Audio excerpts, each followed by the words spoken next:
Since I was brought by plane to the United States from Mexico on July 25th, 2024, there have been many inaccurate reports in the media of both countries. In this statement, I will provide the true facts of what happened that day. I wish to say at the outset, I did not turn myself in, and I did not come voluntarily to the United States, nor did I have any agreement with either government.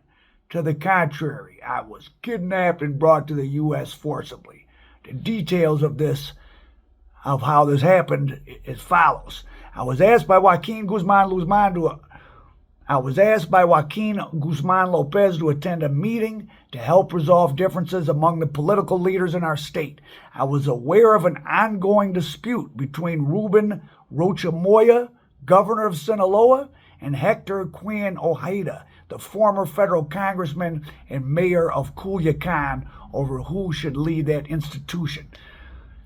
I was told that in addition to those two, Ivan Guzman Salazar would be present at the meeting. So this is a letter El Mayo just released through his lawyer telling his version of what really happened, and it's pretty wild. So he's saying that he was called.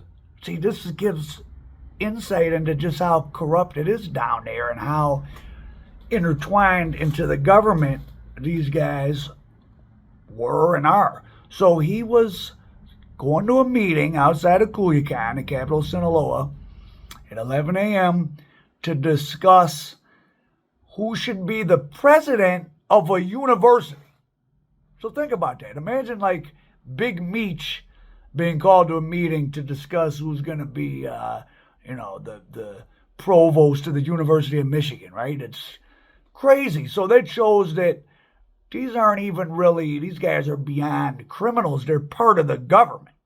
So the governor, he wants to mediate a dispute between the governor of Sinaloa and a former federal congressman and mayor of Culiacan about who's going to be the new president of this university. And Ivan Guzman Salazar, Chapo's son, was going to be there as well. So he shows up. He has 4 security personnel. He leaves 2 of them away, and he brings 2 with him. And you might think, well, why would he only have 2 security? Well, remember, he's being called to a meeting with high-ranking political people that he clearly deals with all the time. So he's been living openly. The idea that, maybe not openly, but like, he's around and he pops in for meetings. So this wasn't anything abnormal. So he's been meeting with leading politicians all along, right? While the army is supposedly looking for him. So he says he arrived before 11 a.m., saw a large number of armed men wearing green military uniforms who I assumed were with Joaquin Guzman and his brothers. And the 2 cops he brought into the security perimeter with him were Rodolfo Chaydez, which was one of his lead security guys, and a guy named Jose Rosario Lopez, who was a commander in the Sinaloa State Police. So that's why he didn't have a bunch of security. He was with the commander of the Sinaloa State Police. So he sees Chapo's son, who he's known since he was a little boy. He's with commander of the Sinaloa State Police, and he's going to meet with the former congressman and the current governor of Sinaloa about who's going to be president of the university there in Culiacan. And boom, they hit him. They throw a bag over his head. When the bag is taken off of his head, he's on an airplane, and it's only the pilot, Chapo's son, and him. Chapo's son puts zip ties, ties him down, zip ties him in a plane, and there are photographs of zip ties, of a bag with zip ties in it from the plane. So all this makes sense. And he finally says, I was brought to this country forcibly and under duress without my consent and against my will. I am aware that the official version told by state authorities was that Hector Quinn was shot in the evening of July 25th at a gas station by 2 men on a motorcycle who wanted to rob his pickup. Well, that was one of the people the meeting was about. So the politician who was used to lure him there, one of them was popped. The Sinaloa State Police that was guarding him and his security person are both missing. So the people with him and who brought him there were executed. There was a false story planted in the news. So when people say there's false news stories planted by the government, well, here we have one. So they planted a story that there was a carjacking and that this guy lost his life in a carjacking, but no, he was bumped off after they used him to lure El Mayo to the meeting. It is important for the truth to come out. This is what occurred rather than the false stories circulating. I call on the governments of Mexico and the United States to be transparent and provide the truth. I also call on the people of Sinaloa to use restraint and maintain peace in our state. Nothing can be solved by violence. We have been down that road before and everyone loses. Well, so this is like crazy movie triple cross stuff, and it shows all these DEA agents who come forward and talk about the levels of corruption, or people that get on the witness stand and say we brought $20 million bribes to this one and that one. It gets kind of poo-pooed, right? But here we have someone, this all makes sense. Why would El Mayo have been somewhere where you could grab him like this? Politicians that he had been dealing with all along brought him out, and the guy that would have been his protector, they pop him and they grab him, and So now another interesting wrinkle in this, Chapo, of course, was captured by the Mexicans, and he had to be extradited. Well, Mexico doesn't have the death penalty, so as part of the deal to extradite Chapo, U.S. government had to agree to not death penalty him, right? Well, this is a little bit different. He arrives in the United States. That's why you have the story about he's cutting a deal or he was tricked on the plane, right? Remember, their initial story was that Chapo's son told him, we're going to go look at some potential new land property to buy. Come hop in a small plane with me and we'll fly over it. So that would be trickery and treachery that he delivered El Mayo. He landed in, near El Paso. Or maybe it's near El Paso, but it's in the state of New Mexico. So the U.S. captured him, technically. So he wasn't extradited. He was arrested on U.S. soil. So he's subject to U.S. law. There's no agreement to not make him eligible for the death penalty. Chapo was eligible, or he would have been, but because he was extradited, they took it off the table. Mayo is going to be death penalty eligible, and I'm sure they'll put that in there. And if you think they've never executed any dope dealers, they have. There was a Mexican, in fact, drug lord, a marijuana drug lord from Texas. They executed him maybe 10 years ago. And I think there might have been a few drug dealers executed, but the U.S. federal government has executed at least one drug dealer here in custody. El Mayo will be subject to that. Boy, imagine he gets death penalty. That may be what happens. I mean, the gangsters south of the border, I think, pushed their luck. They overplayed their hand by letting Fetty get out of control. I mean, we've had 700,000 deaths in the last 6 years or something like that, ODs in the United States. So, and that's overdoses touched every demographic in America. I mean, there's probably nobody that doesn't have a family member or knows somebody or a friend who has a family member that OD'd in every demographic. So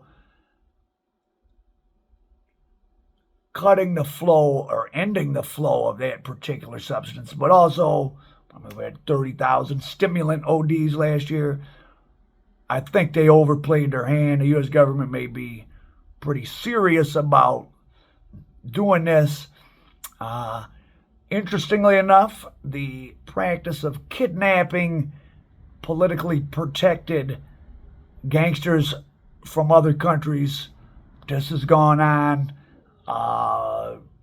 several times that we know about. For example, I'm working on documentary Beyond Street Dreams with the guys I did Motown Mafia with, about big drug dealers in Detroit in the 70s.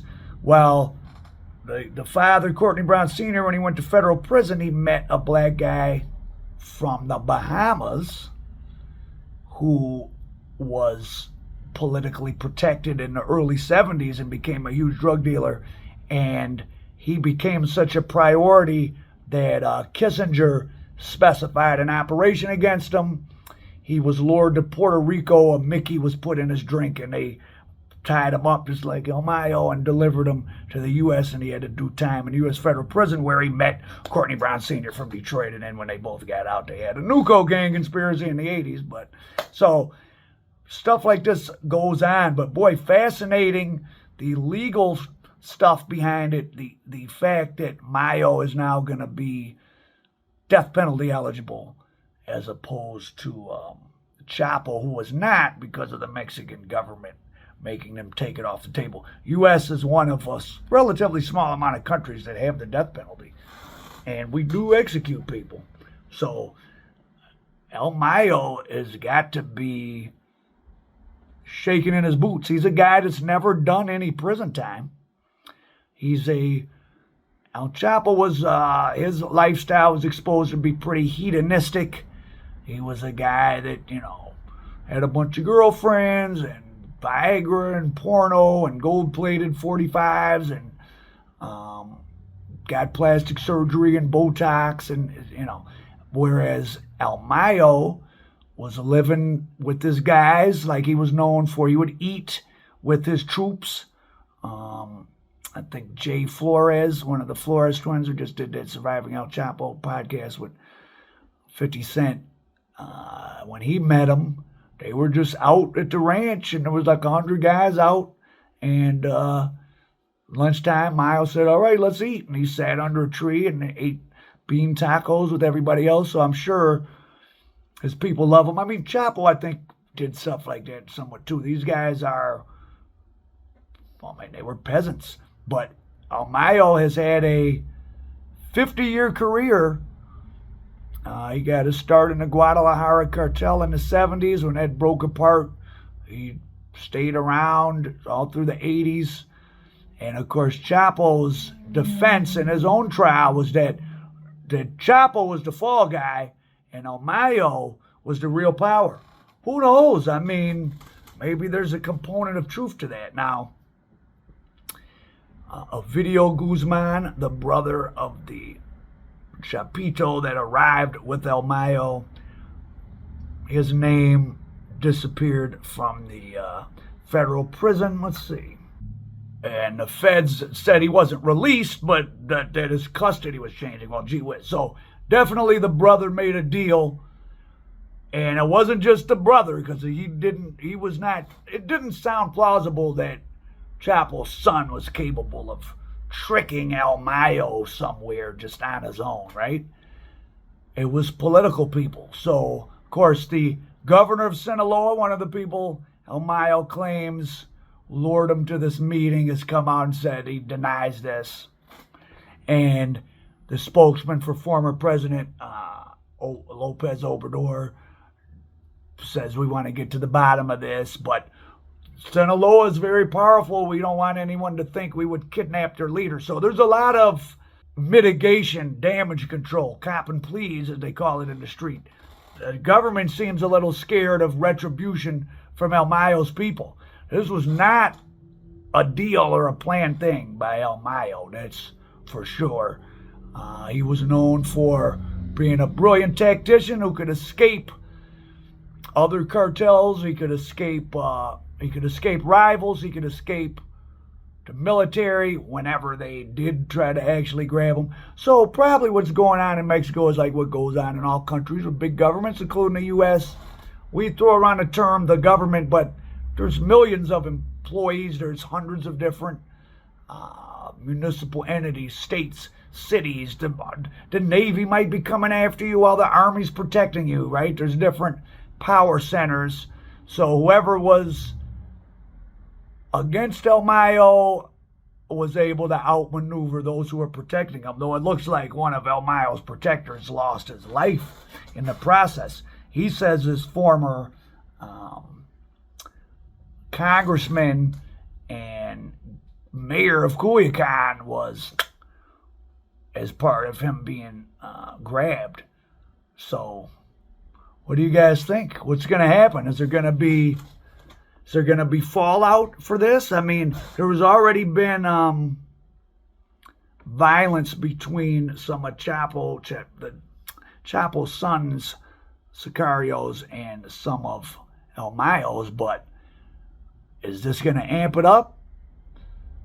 El Mayo is incommunicado. He's only going to be able to communicate to the public via publicly released statements by his lawyer. I'm sure the feds are watching his lawyer very closely. Lawyers these days have to be careful. Lawyers get charged with aiding and abetting. Like, you can't just use your lawyer to send private criminal messages to other active criminals. So they're probably going to try to speak in coded messages to the public. I wouldn't be surprised if there were codes that Mayo had pre-established that if he was ever taken into custody that he would release through his lawyer, and this would cause certain people to do certain things. Wouldn't doubt it. So pretty fascinating. This is going to be even more interesting to play out than Chapo's long trial. I mean, Mayo is going to probably pull out all the stops to show the corruption. He needs to show that this violated international law for him to be not subject to trial in the U.S., though I cannot imagine a U.S. judge throwing this case out. And as far as an international court saying that this violated international law and trying to pressure the United States, I mean, I think Bill Clinton has been indicted for war crimes by certain international courts. It doesn't mean the U.S. was ever going to honor it or it's anything for Bill Clinton to worry about. The U.S. is not going to subject itself to any of the same global courts that we expect other countries to subject themselves to, but that's another story. Fascinating. Now, I mentioned in my earlier story, and I'll follow up on this, I think that the young Chapitos, their dad wants, I mean, he's not going to get out or anything, but if they could step them down a little more comfortable security level, because that Florence is very uncomfortable. It's a punishment place. If he could be a little more comfortable, El Mayo's son, remember, years back, cut a deal where he testified against Chapo. He did 11 years. He's out. There's a picture of him in an airport wearing a fur coat. He's traveling with his family. So, he did his time. He got on the stand against his dad's former partner, and he's out and he's around. So, Chapo probably told his sons use Mayo the same way that his sons use me. I don't know what Mayo has to trade or bargain with. He's 78. He's probably, I mean, how much more time does he have to live? Some people say it's cancer, but, people live for a long time with cancer, and who knows if he even has cancer. He's never served any time, so this has got to be really uncomfortable for him. One of the most difficult thing about jail for anybody, but especially, I mean, if you weren't a bum or like a drug addict who was used to getting slapped around and begging for money, if you're a normal guy even, the hardest thing to adjust to in jail is, being told what to do constantly, not being able to get up. So for a guy who at the snap of a fingers could have a plane pull up, whisk him where he wanted, hundreds of men standing at attention, he's able to call politicians, tell them what to do, threaten them. For him to now be in a little room with some U.S. federal agents, I mean, I'm sure they're not mistreating him, and he's probably with his lawyer all the time, but tremendous loss of control. Is he on medication? It's got to be very unpleasant experience, which, they want it to be so they can destabilize your psychology and get you to do what they want. I mean, if the U.S. government is a good actor, as they say, and simply wants to slow the tide of destructive chemicals coming from south of the border into this country, maybe they are finally doing something effective, but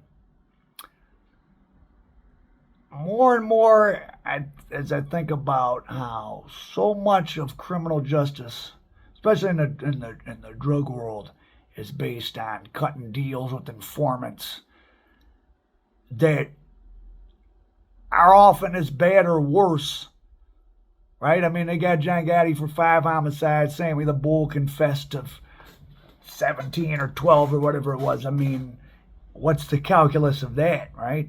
So you leave Chapo's 2 of the other Chapitos out. They're probably not subject to arrest now, or much less likely to be arrested in exchange for El Mayo. Does it really matter? I think that Chapitos probably want to focus on both legal and illegal enterprises south of the border that don't attract the ire of the U.S. federal government in the same way that the Fetty business does. That's what I would imagine. So El Mayo says he was narco-napped. And what will the fallout be? He is death penalty eligible. What's going to happen? How Profit America dope. Since I was brought by plane